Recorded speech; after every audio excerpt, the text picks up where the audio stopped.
Our next talk is a treat. It always is a treat. Prince Mashele is a political scientist, an author, and a thinker. I don't know what Prince is going to do with his life, and maybe he'll tell us today. I say what more he's going to do with his life, but he certainly is sharing incredible insights as we go along. What is interesting, and I hope he does touch on it, if he doesn't in his talk, we will be doing so in our Q&A, is he has written a biography on Herman Mashele. Now, it was a biography, it was a book that was mired in quite a lot of controversy because people who are not mad about Prince decided this was and not mad about Herman, decided this was an opportunity to have a go at them. But if you read it, it's beautifully written and there's a lot of interesting insights into it. Helen Ziller was not complimentary about her opponent in the Joburg mayoral race. It'll be very interesting to hear at some point what Prince has to say about that, but I've got a feeling he's got bigger fish to fry. Let's welcome him. This BizNews production is brought to you by Brenthurst Wealth, the leader in offshore investing, connecting South Africa to opportunities worldwide.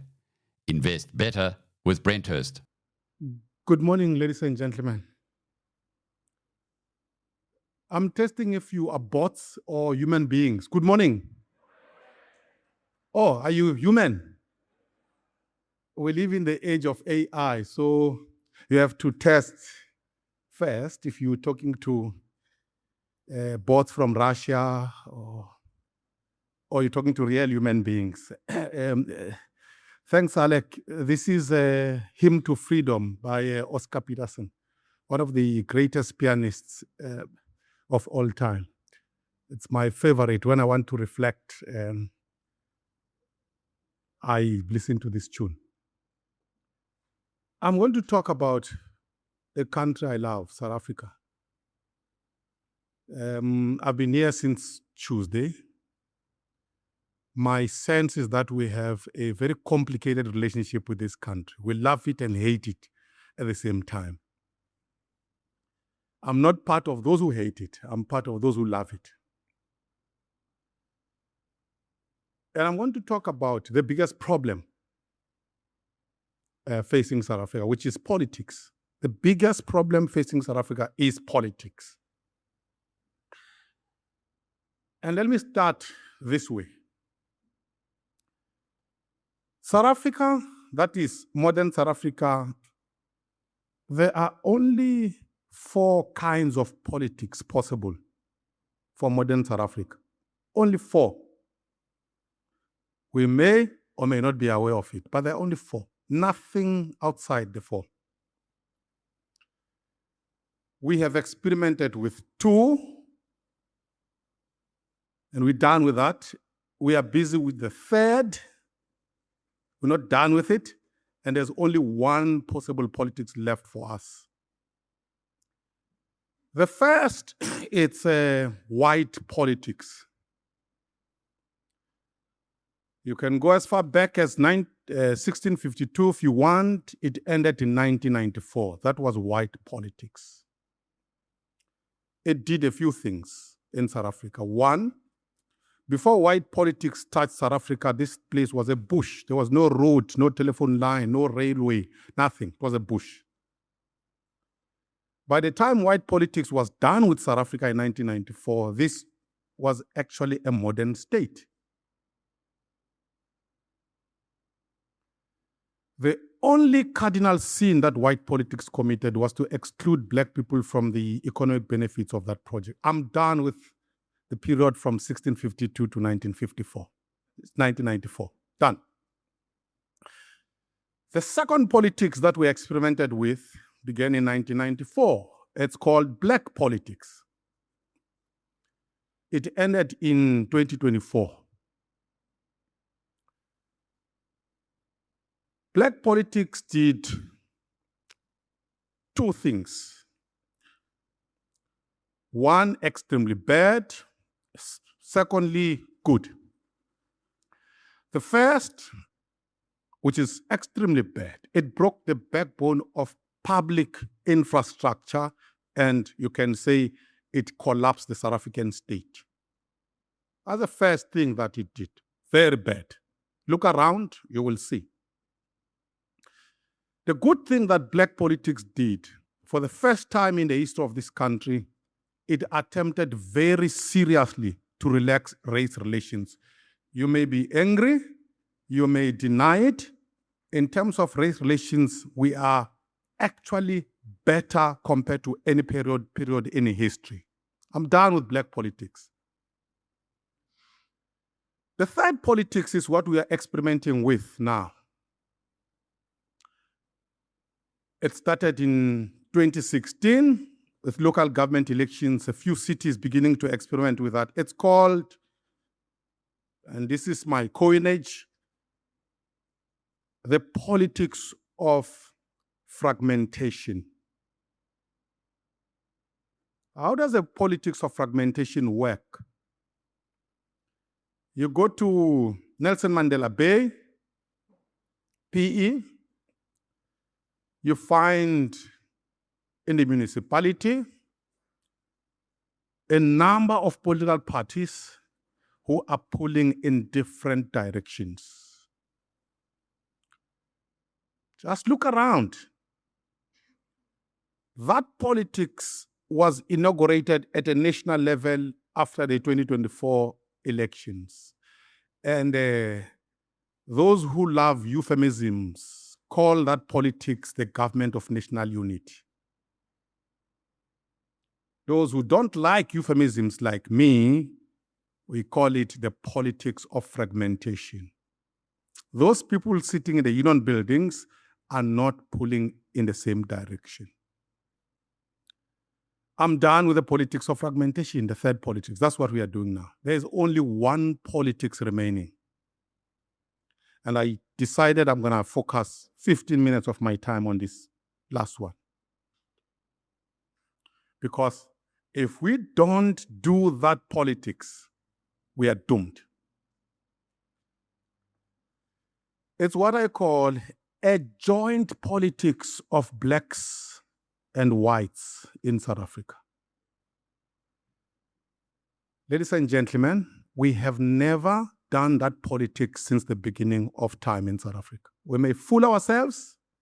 We have never experimented with that kind of politics.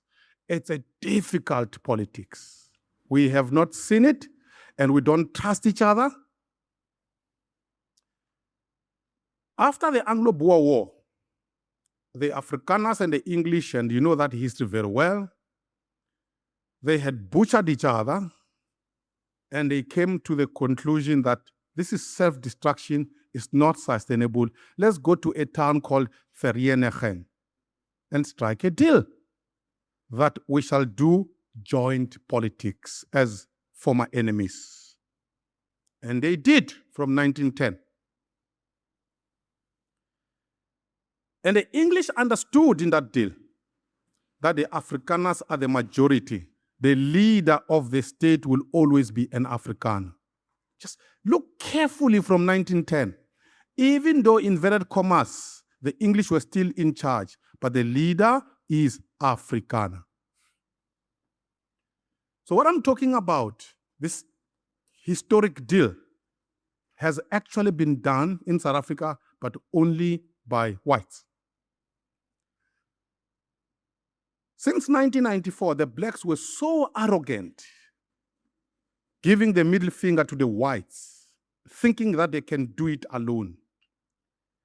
Now, the component that is arrogant among blacks now, it's only political criminals. The majority of blacks have now shifted. They want blacks and whites to do politics together. The only problem is that those who must lead the politics on the part of blacks and whites don't trust each other, and they are resisting to do it. What does this politics look like? And I have distilled this thing very carefully down to detail. I'm now going to present to you, call it the mad Prince Mashele 10-point plan. How to fix South Africa. Point number 1, assemble an inclusive, ethical, competent, and a highly educated team of blacks and whites. That's the first thing you do. We have them in our society. I've actually prepared a list. We have them in our society. They are not in government. Government is a theater of scoundrels.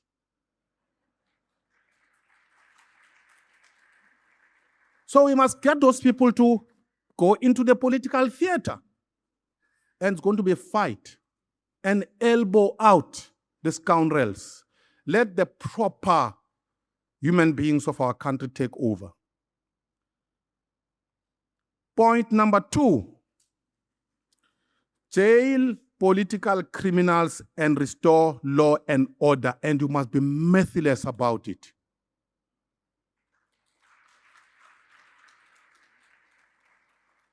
Beginning with the guy you used to love, who has disappointed you very badly, Cyril Ramaphosa, must be arrested for pala pala. If any one of you was found with dollars in your sofa, the ones he has not denied, you would be in prison. Why is he not in prison? And clean up the police and the whole criminal justice system, by the way. I have a plan. We can talk about the details. Point number 3, flush out deployed cadres from government and professionalize the public service. You get in there. Helen said it's difficult to fire these people. It's not. It is very easy. The highest level administratively is the DG. The second is the DDG. The third is Chief Director. The fourth is Director. The 3, you get in there. These people have committed one crime or another. You suspend them with immediate effect without pay. You know where they will run? They will run to the labor court. The labor court will say, hey, it's a labor dispute. Have you tried the CCMA? That's the first point. You starve the CCMA of money. You clog the system. You appoint acting heads of in these positions. You implement. By the time these cases are finalized after 4 years, you are busy campaigning for the next election. It can be done. 4th, reposition public schools and higher education institutions for the delivery of quality education with an emphasis on mathematics, science, and technology.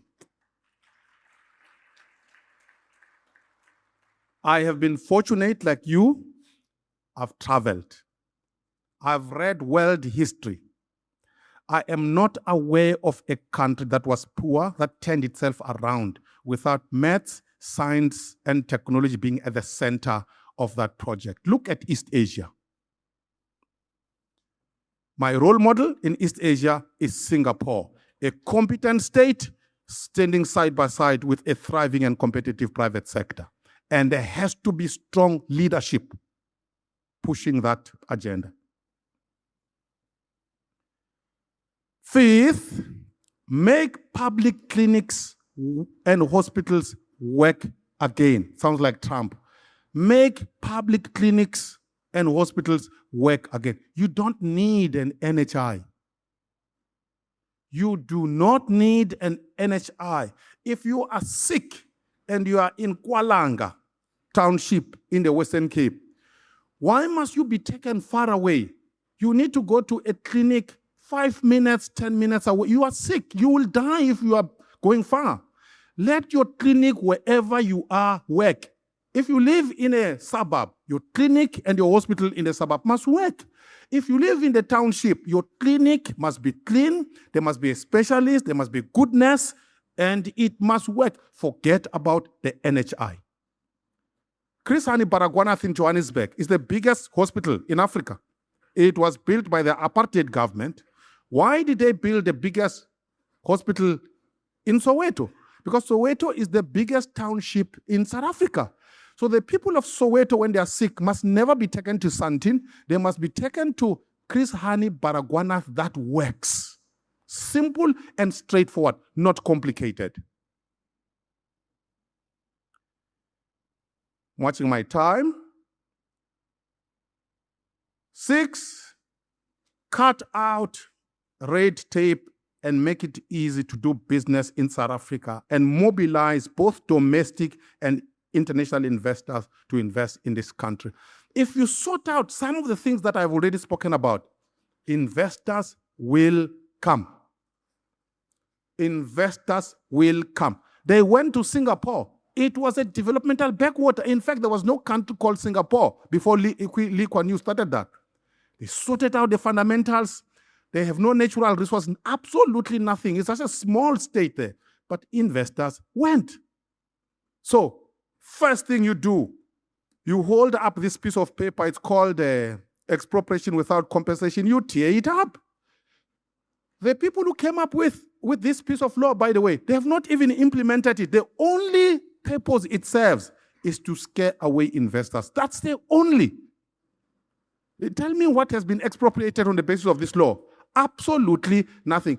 Even if they wanted to expropriate, by the way, so don't be scared, they are grossly incompetent. 7, replace BEE with a redress program that focuses on 2 areas. 1, the provision of quality education for Black children, and 2, the economic empowerment of workers. So instead of a few fat cats who are politically connected to make money from the equity you give them in the name of BEE, why can't you redirect that to your employees? So you say, here is a category of employees. If you belong to this category, you will benefit from this scheme. If you are above, sorry, you won't. This is what it would do. No color attached to it. But we know the majority of low-paid employees in South Africa are Black. You would empower people who are involved in the creation of wealth in that company. Number 2, if there is a white worker who belongs to that category, why are you excluding that white worker? Because there's no difference between the white worker and the Black colleague. In any case, they will do the same job. You've sorted out the issue. Education and maths and science, I emphasize. If we do not focus on maths and science in Black schools, townships, and rural areas, we are doomed. Whatever Helen tells you, it's not going to happen. So, a redress program to focus on that. And the details we can talk about. Left with 3 minutes. 7th, rebuild public infrastructure is the easiest. It's the easiest. A road, I'm sure there are engineers here. I was in Lichtenberg 3 weeks ago. It's true, it's broken. But it's the easiest to, I can tell you, any engineer can design a plan in 6 months to a year, you can rebuild those roads. It's not complicated. It's the easiest to do. Rebuild public infrastructure. 8th, restore the integrity of the South African citizenship, secure our borders, and stem the inflow of illegal foreigners. If you do not do that, we will never solve our problems. There are people who have bought our citizenship, many, I dare say millions, from a corrupt Home Affairs system. You've got to investigate that, flush them out. If you are in South Africa legally, you are welcome. If you are in South Africa illegally, we deport you mercilessly. Now, 10, which is the last bit, I'm left with one, a good time manager. Restore, carry out a substantive moral regeneration in society. I am Black. I have a house in Bushbuck Ridge in a Black community. My mother lives there. I also have a house in Bronco Spring. By the way, I live in Gauteng full time, and I'm not about to emigrate to the Western Cape. So don't count me, so don't worry. I'm happy in Gauteng. And me and those who love this country, we will fight and fix this country. This country must be fixed holistically. You can't have one bubble called Hermanus working and the rest is... When real shit hits the fan, let me tell you guys, you will not be protected here. But anyway, my community, the black community in the townships and in the rural areas are broken. Alcoholism, drugs, there's a drug called Nyaupe. The youth are in trouble. We have to sort out that stuff. That's what I call moral regeneration. As I conclude, I'm left with 42 seconds. The ANC is the embodiment of black politics. We have done that. We can never go back to that nonsense. We have seen what it does. The DA is an embodiment of white politics. I'm going to be very bold and tell you what you don't want to hear. It's an embodiment of white politics. We have done white politics. We cannot go back there. The only option is a new project that we have not experimented with.